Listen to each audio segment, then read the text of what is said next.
Screen ആയിരിക്കും ഇന്ന് പ്രേക്ഷകരിലേക്ക് എത്തുക. എനിക്കൊപ്പം ഡിജിറ്റൽ ഹെഡ് ജിമ്മി ജെയിംസും ചേരുകയാണ്. Welcome Jimmy James, good morning.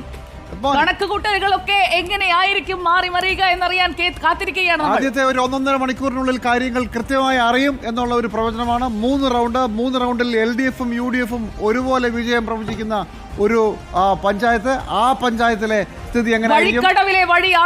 വഴിക്കടവിലെ 3 റൗണ്ടുകൾ എണ്ണിക്കഴിയുമ്പോൾ അറിയാം ആരൊക്കെയായിരിക്കും മുന്നിൽ. അൻവർ ഇന്നലെ പറഞ്ഞതിന്റെ എന്തെങ്കിലും ഇമ്പാക്ട് ഉണ്ടാകുമോ എന്നുള്ളത് ഒരു 9:30 കൂടി കാര്യങ്ങൾ വ്യക്തമാകുന്ന നിർണായകമായ കേരളം നിയമസഭാ തെരഞ്ഞെടുപ്പിലേക്ക് പോകുന്നതിന് മുമ്പുള്ള ഏറ്റവും അവസാനത്തെ ഉപതെരഞ്ഞെടുപ്പ്.